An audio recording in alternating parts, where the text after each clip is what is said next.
We'll call to order tonight's Committee of the Whole for the August 4th Auburn City Council meeting. City Council should have the minutes from the Committee of the Whole from July the 21st. Any additions to corrections of those minutes? If not, is there a move to approve? So move. Motion second. All in favor, please say aye. Aye. Any opposed? And the minutes are carried forth. Questions on tonight's agenda for the city manager? Does anyone on the council have a question for the city manager? Okay, city manager, anything for us? Mayor, do not have anything for you this evening. Okay. Is there a move to adjourn? So move. All right, we'll adjourn. For our audience, we'll get started right at 6 o'clock. Please visit amongst yourselves if you'd like to.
We'll call to order tonight's Auburn City Council meeting for August the 4th, 2026. Welcome all of you that have joined us in chambers, as well as those that are listening to WANI or that are watching through our streaming services. With the roll call, Lindsay? Adams, Here. Koblenz, Here. Dawson, Here. Griswold, Here. Mormon, Here. Parsons, Yeah. Taylor, Here. Witten, Here. Anders. Here. Would you please rise for the Pledge of Allegiance and remain standing for a moment of silence? I pledge allegiance to the flag of the United States of America and to the republic for which it stands, one nation, under God, indivisible, with liberty and justice for all.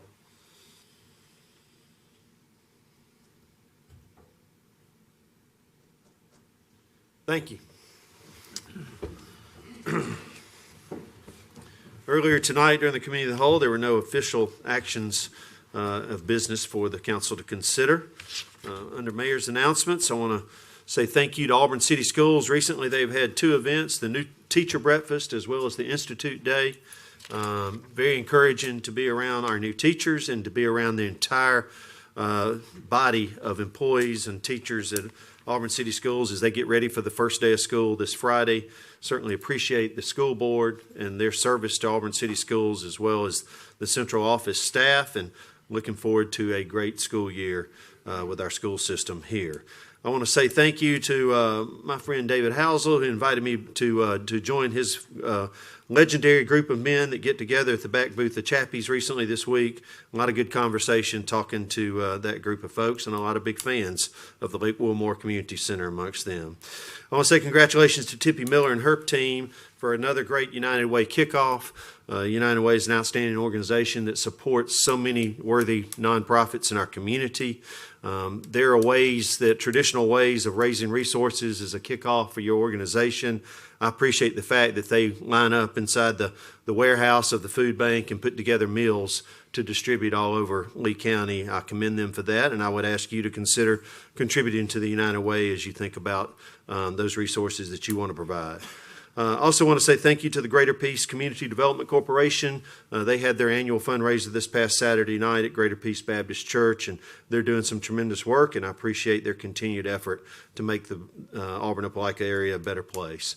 Certainly thank you to the Downtown Merchants Association and all of our attending staff and departments here at the City of Auburn. A couple of Fridays ago, Cheers on the Corner was a wonderful evening in downtown Auburn. We actually got a break with some really great weather. There were some great crowds down there, and it was a great way to kind of culminate the summer as the next week's things started getting a little more serious as we got ready to go back to school. But a great evening. I want to thank our downtown merchants for staying open late and participating in a really, really great event. And I want to thank the Chamber of Commerce. Recently, they had a Welcome to Auburn social where a number of new citizens to our community were there. It was fun and interesting to hear the reasons that people have landed here in Auburn and why they chose to be a part of our community, and very exciting. And I thank the Chamber for hosting that event. And tonight, our police department is hosting National Night Out, and that is their outreach to our community as we get ready to go back to school, primarily with the youth of our community. And I appreciate the extra effort that our police department is doing to bridge relationships and partnerships with those people that live amongst us here in the city of Auburn. Anyone else have an announcement they'd like to make? Yes, ma'am, Ms. Connie. Okay. I just want to thank everybody that came out to my community ward meeting last week. And I want to just give a special thank you for Mayor Ron Anders and City Council members Tommy Dawson and Kelly Griswold and Bob Parsons, and y'all presence in the House. Also to Sharon Talbot and Representative Warren, Pebblin Warren, Tamika Martin and Norma Sanders of the NAACP, who gave a lot of good information on affordable housing. So I just want to thank you again for being a part of that event that night. Thank you, Connie. Appreciate your organization. I thought it was very informative. Yep. Good information. Yeah, I'm sorry. I didn't mean to interrupt you. That's okay. Anyone else? One final announcement, and I say this every year. This week is back to school week. We've got a couple of schools that are starting tomorrow. The public schools in Auburn will be starting on Friday. We have enjoyed a pace that has been different over the last 8 or 9 weeks in our community. We have realized that less people have been here, less students have been here, and all that is about to rapidly change. And certainly on Friday, you'll notice how many school buses will get back on the roads. I just ask all of our community to be patient and to get up and start a little bit early in the morning and to prepare your trips as we all get used to a new rhythm of traveling in and around our community. The university's still a couple of weeks away from starting, but things that involve students are beginning in earnest next week, including actually summer graduation occurs on Saturday. And so it's all about to start for our community where the people are all coming back to town and to fill our city up to the normal population levels that we're used to. And so for that to work for all of us, please think ahead, please be careful, and please plan your day accordingly. It will relieve itself at some point in time, and everybody will get used to a habit and get used to a rhythm, and we'll get around a little bit easier. Okay? All right. At this time, we've got a video that will talk about all of our outstanding employees. Thank you, Greg.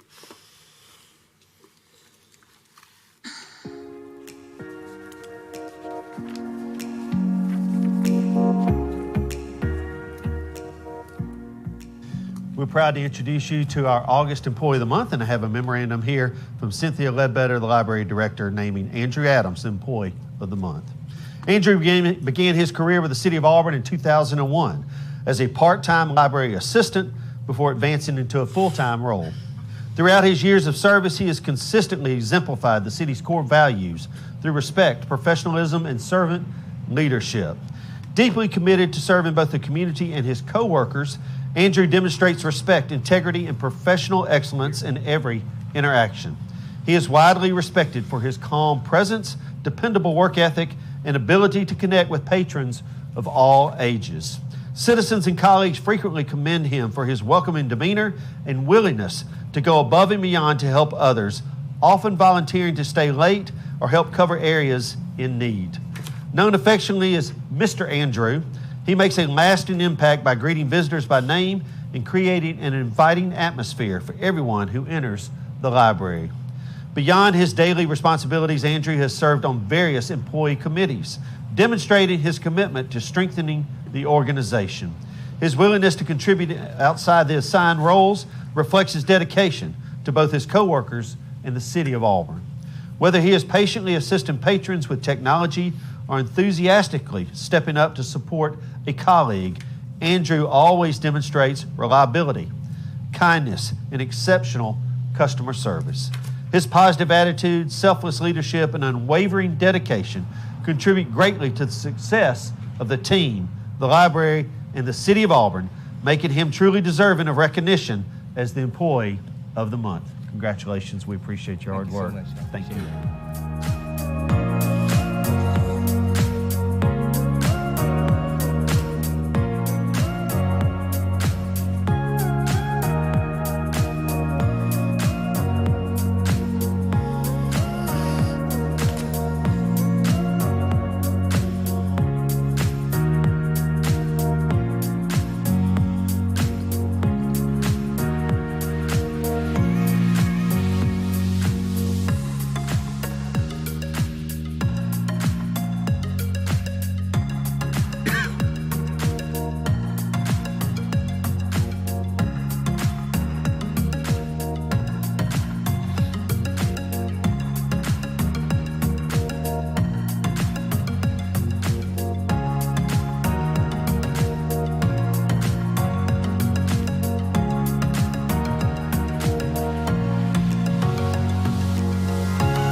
Congratulations to all of our employees. We appreciate the great job you do. Thank you to Andrew Adams for being recognized as our Employee of the Month. Thank you for making the library a special and unique place. And all the best to Joel Hare and Blake Taunton from our fire department who are retiring. Thank you for protecting us over the last 25 years. I'm not sure, is there a member of Auburn University here tonight that would like to make a university report? I know this was a transitional week and might not. Okay. Then we will move ahead with citizens' communication on items on tonight's agenda. Pardon me. If you'd like to speak to the city council about any item on the agenda tonight, now would be the time for you to come forward. We'd ask that you come to the podium and give us your name and address for the record, and you'll have 5 minutes to speak to the council. Okay. We'll move ahead with city manager's communications. Mayor, first under City Manager's Communications, I'd like to extend my gratitude to our staff and Development Services and in our Public Works and Water Resource Management departments, the West Magnolia quick repair project that lasted about 30 days that the council got an interesting email about a week ago. It's not our intention to close a major arterial road at any time, but when we had critical repairs that needed to be made in the spring, we were able to put a Band-Aid on it to fix it this summer. We waited till after the World Cup match, and I'm proud, as we told you in your weekly news on Friday, that it opened as scheduled on Saturday morning as move-ins were beginning to happen. And so contractor JLD, along with our city staff, worked tirelessly to make that happen. And so we really do try to get in and out and not inconvenience people. And I know some folks had to pivot during the summer, but there is no other time to do this. So I appreciate the pivot. I'm sorry we had to close the road for about a month, but I think we got it done timely, and now it's repaired in a much safer situation. Thank you. Thank you, Megan. Thank you to our great staff who made that happen. So on our first item of business is a consent agenda. Does any council member wish to remove an item from the consent agenda and deal with that item individually? Okay, is there a motion to approve the consent agenda? So moved. Second. All right, we have a motion second. Any further discussion? All in favor, please say aye. Aye. Any opposed? And the consent agenda is approved. Ordinances. Item 9A authorizes the issuance of $241,840,000 in general obligation warrants, Series 2026, for public school purposes within the city. For this item, there needs to be a motion and a second for unanimous consent, then a roll call vote for unanimous consent. After that, a motion for approval, motion and a second for approval, then have discussion, and then the roll call vote. I'll introduce the ordinance and ask for unanimous consent. Second. All right, we have a motion and a second. Lindsay, with this time, would you go through the roll call for unanimous consent? Dawson. Griswold. Yes, ma'am. Foreman. Yes, ma'am. Parsons. Yes. Taylor. Yes. Witten. Yes. Adams. Yes. Koblenz. Yes, ma'am. Anders. Yes. I'll move for approval. Second. We have a motion and a second. This time we'll open for discussion. If anybody has any questions that they'd like to ask the staff. We do have some guests here that would probably take questions too if we needed. Our friends from Fraser Lanier who helped us with this bond sale. Anyone have any questions? Max, you mentioned Yes, before then. I do have a few questions, and I can direct those to you, city manager, Perfect. and you can direct as needed Absolutely. from there. I wanted to kind of talk a little bit about the bond sale itself. In our packet, it talks about the sale of the proceeds, or use of the proceeds. We had a sum of about $40.6 million was going towards refunded bonds, and then the rest of the balance, about $214.6 million, goes towards the school project itself. So it's about $255 million total in proceeds versus the general obligation base value of $241 million. So there's a net premium in there that I just kind of wanted to get a little bit further explanation on how that's derived, that net premium when we go to market, how that happens necessarily, and two, kind of what those that net premium funds can be used for as far as this project is Okay, concerned. I'll have Allison Edge, our finance director, answer those questions. And I'll do my best, and Fraser Lanier Yeah. can help if we need to. Yeah, we It's have very Bob Young. Yeah, complicated. we have Bob Young and John Mazik from Fraser Lanier, and I know sometimes the council would like to go over a little bit of an overview. So I recommend Allison and I answer some questions, but I think Bob and John do a great job of giving you an overview of the sale, how things were in the market, a little bit of volatility these days. They've been doing this with us for over 40 years, and so they're long-term partners and can explain a lot. So we'll have Allison answer, and then when we're done with some of those things, we'll have that'd be Bob great. come up. Yep. That'd be great. Just to start with, we start any kind of debt issuance like this with understanding how much cash we need for a project. And so our debt is structured from that. So we start with what we need. When bonds are issued in the bond market, they're issued in a variety of ways. Some are at par amount, some are at discount, some are at premiums. There's a mixture of that. It depends on the market and kind of what investors are interested in buying. And then it's also interest rates and things like that, what the market rates. And so the debt is structured around what we need and the fact that we want the best deal for total all-in interest. And then we sell the bonds with our underwriter and investment banker to meet that requirement. So sometimes we end up with premium bonds, but that, when we have that, we get more cash up front, and so the par amount is able to be less. And so it just depends on the structure, it depends on the market that day, it depends on a lot of things that go into that. So the premium and discount side of that can get pretty complicated, but that is what makes the par amount that we issue the debt for different from the actual cash proceeds that come in. So the 14 million that's added in, that's kind of added into the project overall. Yeah, so it contributes to the amount of money that we need. And so they're issued as premiums. That 14 million is used for the project, and it actually, when we have more cash up front with a premium bond, then our par amount ends up being lower, and so, and vice versa for a discount. Okay. Yeah. And then on the refunded bonds portion of that, how is the $40.6 million, how was that determined? How did we decide that those are the amounts, that amount we needed to refund? Yeah, so this is actually a partial refunding, so it depends on, there's a lot of maturities in a debt issuance, and so it depends on whether specific maturities, whether it makes sense for those to be refunded, and that depends on the interest rate and, that kind of thing. And so we have a threshold in which we will not refund unless we meet a certain amount of savings. And so we're constantly watching these, our debt issuances, to see when we can refund. After a 10-year period, we're able to do that, and we're watching. So sometimes it makes sense for it all to be refunded, sometimes it doesn't.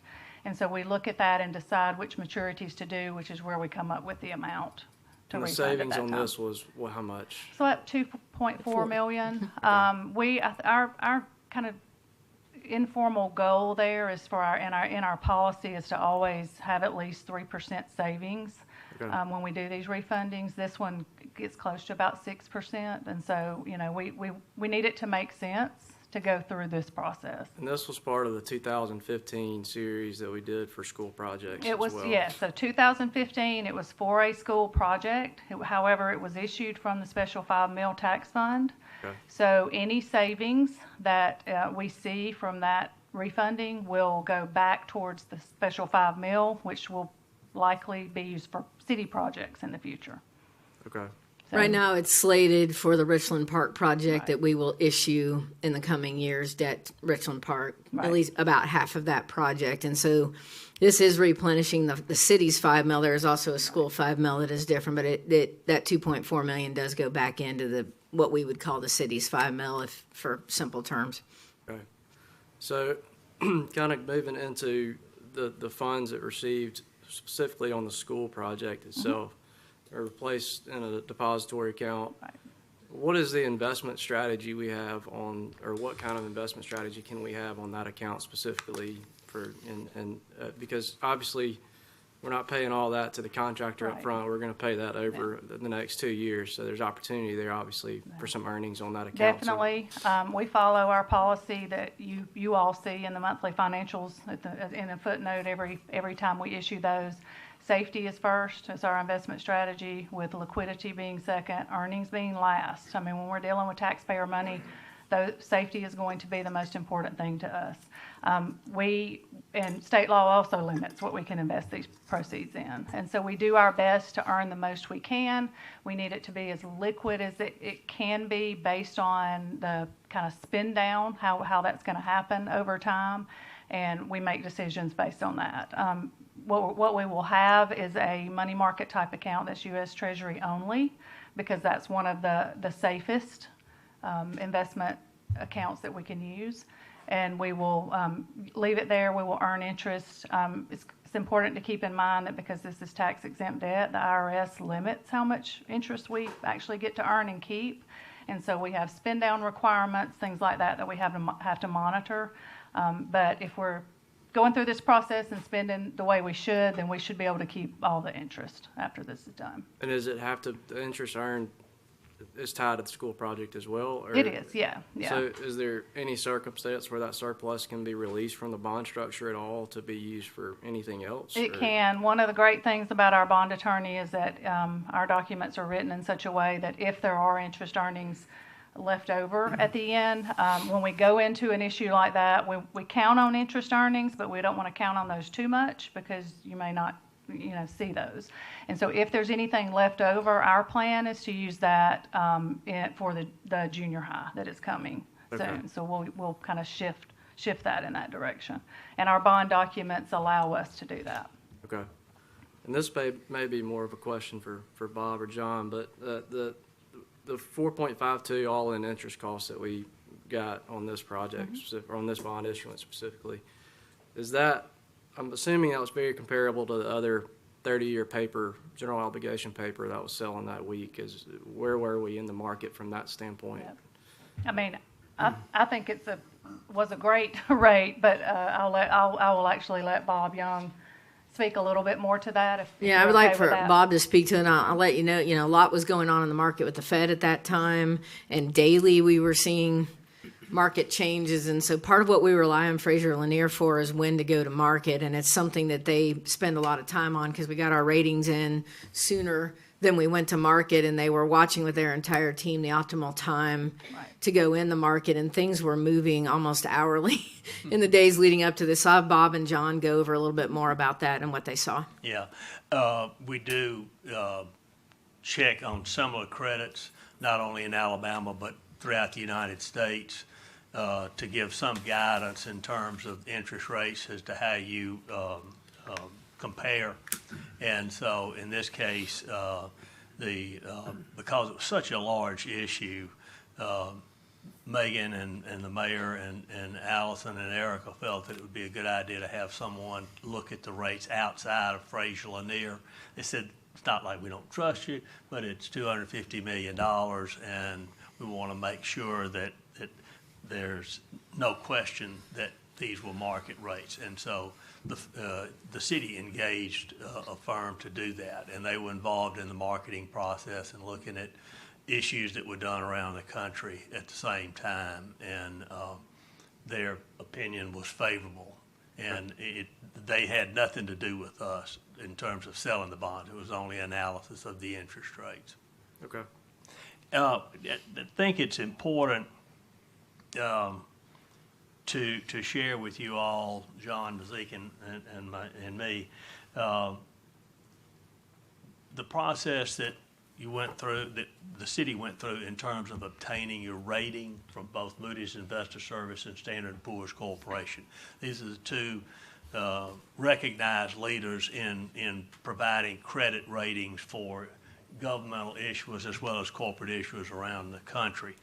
And normally what we do is have either a call or we visit them in New York to make a presentation. We felt like, and the mayor and Megan and the finance staff agreed that because so much has developed here in a positive manner, that we should invite Moody's and Standard & Poor's to come to Auburn and see for themselves what we've been talking with them about for a decade, because that's about how long it's been since they were here last. And so both Moody's and Investor Service and Standard & Poor's Corporation came down. They came in like on a Tuesday night, and then we had a meeting at City Hall. It was attended by the mayor, Megan, Philip Dunlap, Erica, and Allison, as well as the representatives from the school board, to discuss the economics and demographics of what's going on here the approach you all take to governing the city, and then to discuss, obviously, the finances, to show them that you were going to be able to pay this debt back from dedicated funds for school purposes, that this was not coming out of your general operations here. The mayor and Megan and Allison, Erica and Philip did an outstanding job. Then they took them out to really see what's going in Auburn. Went to various neighborhoods, went to different retail outlets, showed them the site for the school, the industrial parks that you all have. And the next week, we called representatives of each of these rating agencies, and frankly, they were blown away at what a wonderful place that you all have here. And they were incredibly impressed with the professionalism that was shown in the presentations in both. And I've got a couple of comments I thought would be interesting. Both Standard & Poor's and Moody's present a report that is sent out to everyone that subscribes to their reports. And this is a couple of things said by Standard & Poor's. Said the rating, which is AA+, is based on our view that the city's healthy financial performance and reserve reflective of its management team and their policies and practices. Additional strength include continuing tax-based growth, diversification owing to population increases, and multiple residential and commercial developments in the city, further supported by Auburn University. They got to see all of that firsthand. Normally, we're just telling them about how great it is, showing them pictures. S&P made, Moody's, we gave a AA2, had this comment, said the city's financial position will remain healthy over the near term due to solid financial management, conservative budgeting. The positive performance would due in large part to revenue strength and tight expenditure controls. So it's not that you're just growing revenues and throwing money at whatever comes along. They saw firsthand in the presentations, particularly that Allison and Erica presented, as well as Megan, how you all are controlling your expenditures.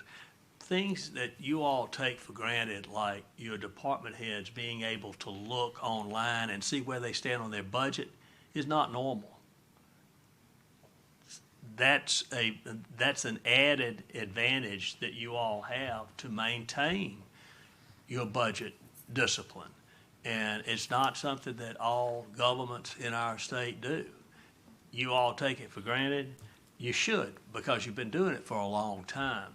But it has really positive results, and those results are shown in the operations and as well as what they wrote in these reports. So they were extremely impressed with what they saw here. And Ron was talking about, you know, having grown up here and being a small businessman and making this a wonderful place for people who live here now, and then those who do want to come here to live, to raise their family and enjoy retirement or whatever it might be. Hopefully a good football season too.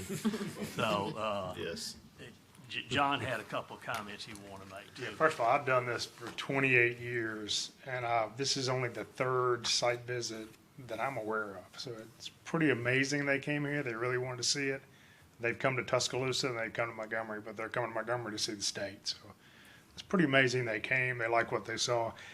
The analyst at the end of our meeting and before the tour discreetly asked Megan and Philip if they would take them to Buc-ee's. This guy's from New Jersey. And we knew we had them then. So they got to do that. Results of the sale were terrific. It was a very, very tough market. It's still a tough market. Allison had competitors of ours in her ears and also a paid, I'll put it in quotes, professional whispering in her ear that the city might consider pulling the deal and waiting for calmer markets. Allison asked our opinion, which was to go for it. Things can get worse very quickly in this business. Allison made the gutsy right call, and we had a very successful sale. Since the day of the sale, interest rates have not gone down. They've gone up. You're a banker, you've watched this. They've gone up by 15 basis points across the yield curve.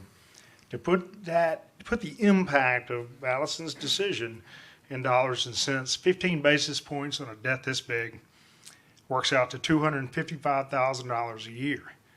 That's $7,650,000 the staff and the mayor save the citizens of Auburn by moving on and by trusting us and by trusting the process. So it's a very, very powerful and a great call by you guys. Investors from all across America bought these bonds. They love what you're doing in Auburn. They're specifically impressed with the leadership here of the mayor and the council and staff. You're carefully managing pretty robust growth, and that's a challenge that you're up against every day. You guys are doing it right, and it shows in a job well done. So thank you all for your confidence in us. Any questions of me? Question on the investors. You mentioned all across the country. Is it a lot of institutional investors, retail investors? What? It's a lot of new names to your credit. Northwestern Mutual has never bought a bond from City of Auburn. PIMCO never bought a bond from City of Auburn. Granted, when you have something this big, it gets the attention of BlackRock, of all the big guys. You got a $20 million deal, they're not going to come in on that. But, I mean, really from San Francisco to Boston to New York, very little local distribution in Alabama because the interest rates were so low. That's good for you. That means we're doing our job. Really, really robust. We hit the market at a time. We were lucky and we were good, both of them. A lot of deals got pulled that day. You guys heard that. People were just, had a big deal for the New York Dormitory Authority, and they just stopped. They just said, this market's too much for us. And by pushing on, we became one of the last men standing. And they've got to put their money to work, and they did. So, to your benefit. Great. I think, though, that John demonstrates an important point. Alice and I were texting. I was in the air coming back, and part of the decision point was they were recommending going tomorrow or pulling this. Also, is not good if you pull a deal because it may signal that we are nervous somehow or uncertain. And so it is a lot of faith. It's a lot of numbers, but it's a long relationship with both our financial advisor, who normally doesn't advise. It's due to the size of the deal, and a team at Frazier, and our confidence in the market that we knew there was a big risk. Allison had the green light to do what needed to be done, but the big risk was that the market could get worse, which it has. We could have held serve just a touch longer on this, but we thought what John's talking about, an over $7 million savings over the term of the issue. We can't answer to you and the citizens of Auburn that we didn't do the best that we could do. And so we pulled the trigger on that day with the confidence of where we thought things would be and where we were advised they would be, and they landed there. And so it's an art and a science, and make no bones about it, we would have pulled out of the market if we thought we had to. But we kept the faith and stayed in, and I smile every day. It's not good for everybody else, but for us, when I look at the market on a daily basis, I sleep better at night knowing that it's there. The basis point spread is getting larger in the moment. It's not good for other things, but it's good for us in this issue right now. In 10 years, we may be talking again about refunding of aspects of this if it makes sense. Yeah, at the then time, but we are in a 10-year, as Allison talked earlier, we can't for 10 years shift much of anything. And it is slightly different than the Lake Wilmore issue, which came in lower. But that was at a different time. That was 2 years ago. What drives the 10-year call decision as far as not shortening that maturity where we could call any earlier than that? Is that a market-driven decision? What would you say? The 10-year period, why not shorten that to 5 or 8 or whatever? Then The market standard is a 10-year. Much higher interest rate. Yeah, Okay. Market standard is a 10-year call. Yeah, we could do a shorter call, but you're going to pay for that, and it just doesn't justify itself. Understood. Okay. Got any other questions? Any other comments, questions for these guys? I don't know who this is for, but Allison alluded to this, but this is just the high school. This is just Plains High, is that correct? Well, there's two components. She'll speak to it. The main issue is high school, but there's also a refunding, which is other school debt. Yes, that's correct. The interest cost savings. Right. Yep. So it's mostly new high school, and then as she also alluded to, based on earned interest and investments, we will likely flip some of this into the new junior high school as well. There'll be a follow-on debt issuance in the coming year to 2 years for the junior high school, over 100 million somewhere, but it's going to depend on a lot of things, and some of this depends on the spend down here and how we do. But the way that we plan our debt from our, I want you to be comfortable that our financial policies that we adopt drive the vast majority of all of this, and they've always been conservative and always very responsible and very favorable to the rating agencies and so on, is because of this fiscal discipline. So Allison is sizing this issue with our entire team to make best use of that money, the premium money, to make sure that we, again, best bang for the taxpayer buck. And so we spread it as far as we can go. Correct. So we'll revisit this again for the junior high and the middle school at a year or two, or The junior high itself, The yeah. junior high, yeah. Yes, at what sir. time period? Well, they have already started. You did a reimbursement resolution for the site prep, and so it actually has bid as well, which is why she's mentioning an amount that's a little bit higher than we thought. But once we will, as soon as they are ready to start construction, you will see another reimbursement resolution, and then we have 18 months to issue after that. So we'll be thinking through the timing of that and what makes sense. The 16 mil can kind of handle that temporarily, and then we would reimburse ourselves after that. So about a year, I think. But I also want to, while we're talking about this, make sure I talked also about a Richland Park debt issuance. That's separate and apart from school debt, and the school debt is not impacting our ability to issue that debt for other city projects, infrastructure, parks, city facilities, et cetera. Not impactful there. We still have the full ability to do that, plus school debt. That's right. It's not chargeable against your debt, and it's also, it's completely covered by the funding agreement. So it's a wash. You're just providing your excellent credit rating, which is the same. You've got a AA plus. That's the same credit rating as the federal government. So John, if You're in rare air. Yeah, so one of our challenges is people say have the schools issue on their own. The problem for the taxpayers of Auburn is if we issue under the schools, they will have to get their own bond rating, which would likely be lower, which means we pay higher interest, higher costs, and so it's costing the citizens of Auburn more money. So we It'll do cost the this. citizens more money if the school issues these bonds on their own. That's a fact. John, Standard & Poor and Moody's obviously come down here, they evaluate a city like Auburn, and they're looking for weakness. They're looking for holes, right? sure they are. They are agnostic. They're not chummy. They're there to do a job. And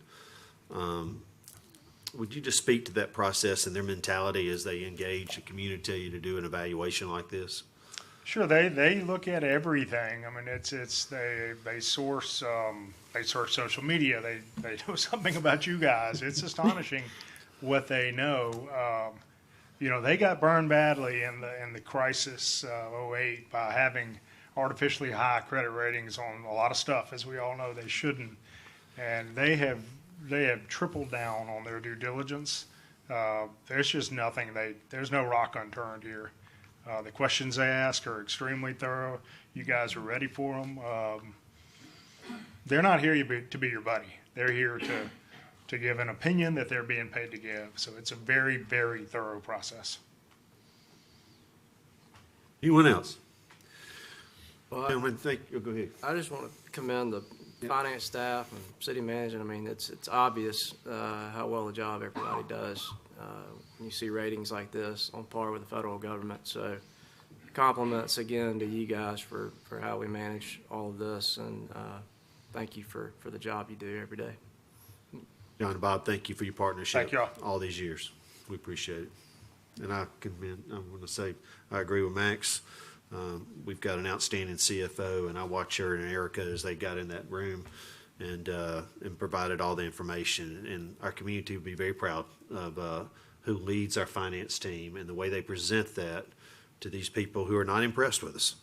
They're here to take measure of who we are. They're not smiling. They're not friendly. It's a job, a serious job to them. And the way this was presented was very professional and very thoroughly done, and we're fortunate to have y'all in our community. Okay, let's move ahead to resolutions. We need a roll call vote, please. We need a roll call vote, don't we? Absolutely. All right, we got a motion and a second. All right, Lindsay. Dawson, Yes, ma'am. Griswold, Yes, ma'am. Mormon, Yes, ma'am. Parsons, Yes. Taylor, Yes. Witten, Yes. Adams, Yes. Koblenz, Yes, ma'am. Anders. Yes. Now let's move to resolutions. Sorry about All right, under resolutions, item 10A1 concurs with the actions of the Industrial Development Board to sell approximately 94.82 acres of property located on Evans Court to the Auburn City Board of Education in the amount of $2,844,300 for the purpose of building a new bus facility and other maintenance facilities. Move for approval. Second. Have a motion and a second. Comments, questions? All in favor, please say aye. Aye. Any opposed? And the motion carries. Item 10A2 concurs with the actions of the Industrial Development Board to purchase approximately 1/2 acre of property located at 1715 Pumphrey Avenue, currently owned by the Auburn City Board of Education, in the amount of $50,000. The property will be used to expand the Winkelmann facility adjacent to the property. Move for approval. Second. A motion and a second. Any comments or questions? All right, all in favor, please say aye. Aye. Any opposed? And the motion carries. Item 10B1 authorizes a tax abatement for NX Battery Solutions Corp. located at 2585 Innovation Drive for building modifications and the acquisition of new machinery and equipment. The company anticipates hiring 30 new employees over the next 3 years and investing approximately $2.9 million. Move for approval. Second. Have a motion and a second. Comments or questions? All right, all in favor, please say aye. Aye. Any opposed? And the motion carries. Item 10B2 authorizes a tax abatement for Sohan Auto USA Corporation to be located at 3100 Haygood Court for the acquisition of property, construction of a building, and the acquisition of new machinery and equipment. The company anticipates hiring 92 new employees over the next 3 years and investing approximately $63.9 million. Move for approval. Second. All right, we have a motion and a second. Comments, questions? Okay. All in favor, please say aye. Aye. Any opposed? And the motion carries. The next two items are Information Technology Director / Chief Information Officer would love to answer all your detailed questions about these important information technology items. I got a few questions from some of you about them, so I told Greg to please speak, City Council, if you have questions. Item 10C1 authorizes a 5-year contract with Davenport Group Incorporated for a Dell PowerScale Apex subscription in the total amount of $781,110.86, or $168,351.36 per year. This will represent a savings of $781,000 over the 5-year period versus our current solution. Move for approval. Second. We have a motion and a second. Who might have questions? Comments? I think we ought to brag on him. It looks like he's getting it for about half price, and we're getting newer stuff, and I appreciate that, Sonny. and I would guess that the licenses are paid and everything. I wonder if he could speak to this. He'd probably do a better job. Well, you'd like to speak to it. One of the things I think that you've heard earlier is we talk a lot about being good stewards of the taxpayer dollar, and this is one of those things. We could continue down the path we're going down and keep buying equipment instead of leasing it. And the goal here with leasing it, even though the finance director that everybody just spoke so nicely of would like to have words with Greg about the challenging parts. Doing the leases behind the scenes is more challenging for us from a paperwork standpoint, but certainly saving this kind of money, which we save a lot more on the next agenda item. But Greg may have a few words to It's just add. important for us to get in right now because, with everything AI these days, everything is costing more in the IT world. Lead times are longer, and so right now we're able to get in when prices are they're not great, but they're better than what they will be. This is just that opportunity to get in on that and fix that cost for the next, 5 years in this instance. And by leasing it, we can keep up with the changes in technology without having to repurchase equipment. And so that makes things a lot easier from that perspective too. So yeah, we're able to stay in support. We're able to stay a little more cutting edge. It's been a little while on both of these solutions that we have tonight that we have refreshed everything, and so we'll pick up some immediate gains just from doing that. Thank you.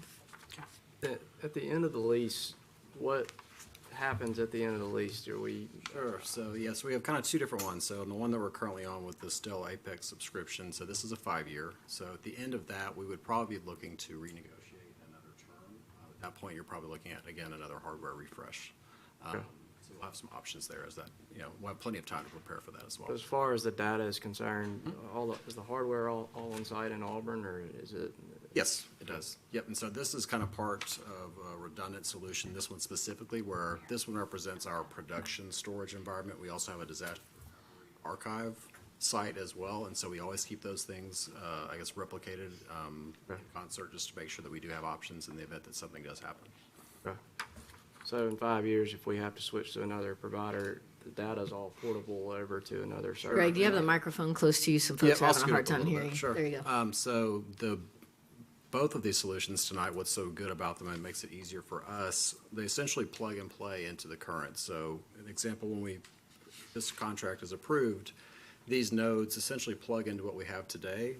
Data just kind of shifts down to those new nodes, and then we don't see as far as a missing beat of downtime. And so that's between both of these that are on here tonight. That's one of the beautiful things. We don't have to worry about significant migration times, things like that. Okay, thank you.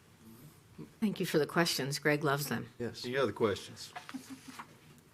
All right, we have a motion second. All in favor, please say aye.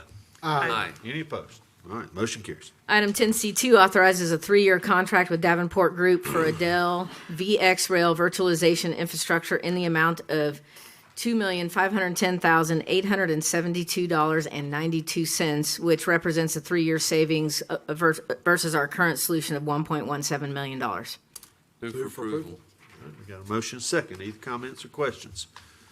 These are budgeted items, correct? So there's a nuance. The item 10C1 is budgeted in '26. We're asking for an adjustment in '27, and then it will be budgeted thereafter. The 10C2, Greg, I don't have it open in front of me. So we are budgeted for FY '27, and for Yeah, 28, and then in 29, 28 and 29, it'll pick up in the budget. Thank you. And this is a Dell VX Rail virtualization infrastructure, so could you break that down into Sonny, you layman's sounded terms? so IT with that. That was really good. So this, I guess, the easiest way to describe this, so traditionally before, I guess even when I started with IT, a server represented a physical box that you ran things on. They kind of progressed, and so now what that looks like is you have Greg, they still can't hear you. Council members are struggling. these buckets of kind of processor, hard disk, RAM, some of those things you would have in your normal computer at home. And so these present those out to all of our virtual servers. So we have about 85 servers that run on this platform today. And those, again, can move between nodes, move between sites. We don't have any downtime when we have to do any kind of maintenance. They also participate well in our backup and recovery plan, so we can actually back these up to cloud and restore them out. So if something wiped out our entire infrastructure here, we still can survive that. So a lot of attractive things there. And mind you, even the rating agencies are big on cybersecurity Indeed. and ask a lot of questions about it for that very reason. All right, any other questions? All right, all in favor, please say aye. Aye. Any opposed? All right, motion carries. Mayor, those are all the items of business we have for you this evening. Okay, at this time, we'll open Citizens Open Forum. If you'd like to address City Council about anything, please come forward and give us your name and address for the record, and you'll have 3 minutes to speak to the council. We ask that your comments be addressed to the council.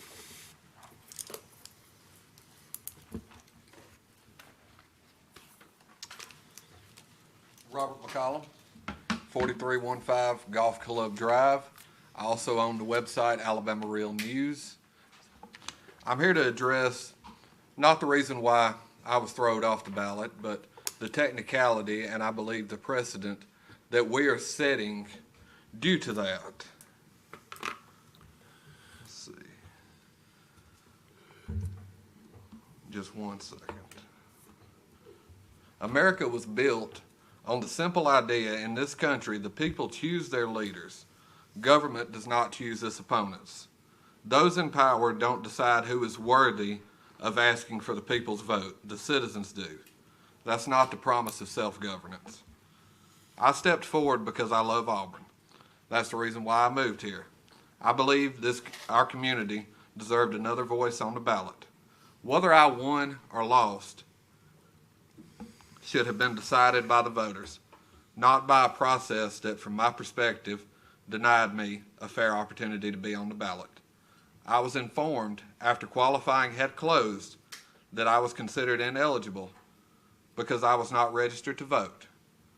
By then, There was no opportunity to address the issue before the deadline had passed. That left me asking a simple question. Is this the best we can do? Are we that scared of competition that this is the best we can do? There was another moment that gave me a pause. Shortly after I qualified, I received a phone call from the sheriff of Tallapoosa County. Jimmy Abbott had spoken with Councilman Tommy Dawson, and the sheriff recommended that I would draw from the race. I will let others decide what they think of that. I only know how it felt to me, as though entering public service required permission from people already connected to power. That isn't how a constitutional republic is supposed to work. Healthy governments don't fear competition. Honest leaders don't fear debate. Strong democracies don't become stronger by reducing the number of choices before the voters. Too often today, we talk about preserving democracy while making it harder for ordinary citizens to participate in it. We celebrate government by the people, but sometimes we forget the people part. Government is not supposed to belong to the incumbents. It's not supposed to belong to the insiders. It belongs to every citizen willing to raise their hand and serve. So tonight I'm asking this council to think beyond me. Ask yourself whether this process inspires confidence. Ask whether it encourages ordinary citizens to get involved. Ask whether a young person watching tonight would leave believing that Auburn welcomes new voices or protects the status quo. Public trust is built when government... Thank you, sir. Who will be next?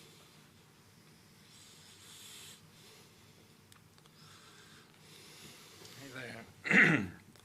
I'm Mark Haberstroh. I live at 528 Oak Meadow Lane.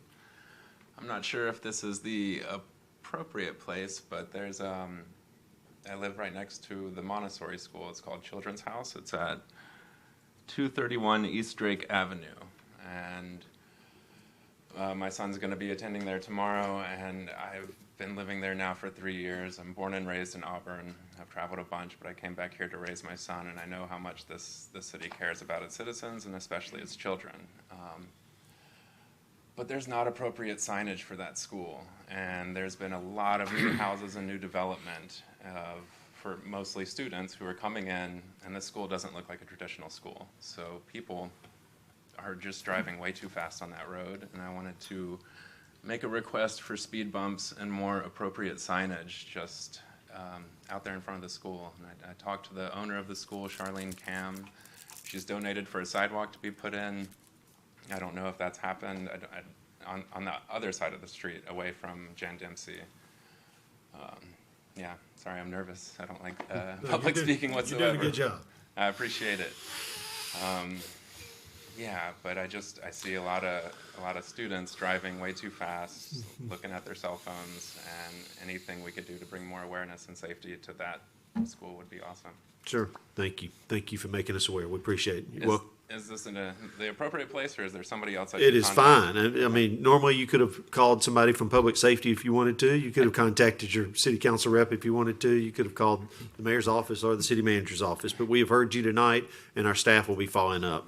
Thank you very much. How about that? Yeah. We'll have a staff member get with you if you don't mind staying a few minutes. Somebody will get your contact information. We can do that too. And we'll be in direct contact with you. I'm going to have to head out in a few minutes. Yeah, so I'll get Allison, our director of communications. She's right in the back row. She'll follow and get your information. Thank you so much. Yeah, and as the mayor said, you feel free to call any city department anytime. We'll be glad to help you. Hope you have a great first day. Thank you. Yep. Who'll be next?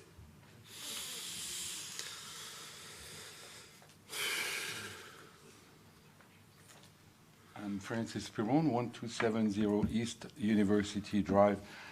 Good evening, Mr. Mayor, ladies and gentlemen. I have come to share concerns about the Islamic Center and its construction permit application. This is not about Islam. Rather, based on discussions with residents in Auburn, including in the direct area surrounding the site of the mosque, there are substantial concerns about the impact of the project. Shock and disappointment are clear, no communication with the people. The final decision rests with you, elected officials, to thoroughly and properly review the application and make the citizens of Auburn aware of the application. City Council members have stated that the Islamic Center is just a religious building and its permit must be swiftly approved. Why not make the effort to investigate the impact on the community of the mosque?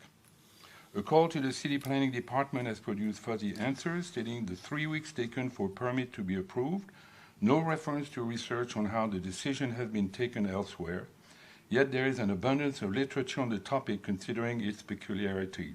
Why is it so? On its GoFundMe site, the Muslim community declared that, I quote, "The new building is designed with an accommodation for 400 people, significantly expanding the community's capacity for its current 120-person Armstrong Street facility. Yet the Muslim community is reported to be between 700 and 1,000 people. Such a discrepancy demands explanations. For example, the two-lane road on Mill Creek Road cannot accommodate the traffic of a community described as vibrant on its 700-member website.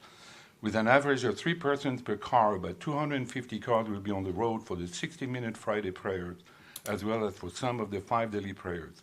There is no space for a turning lane into the center's parking lot, already too small to accommodate the minimum 330 vehicles on normal Fridays, and more so on festive days. The planned parking is for 150 cars.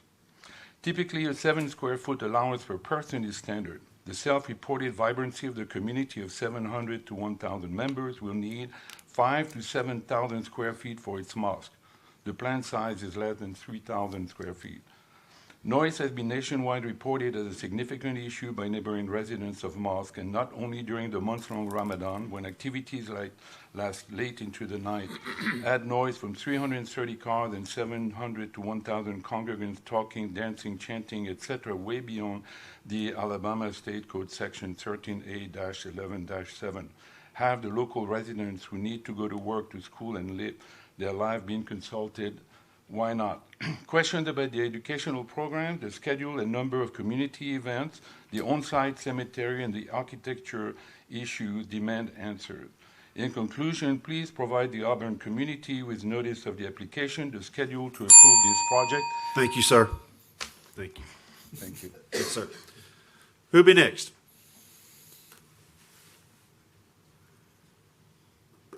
Okay. We'll close citizens' open forum. Anything from the council? Okay, so move to adjourn? So move. We're adjourned.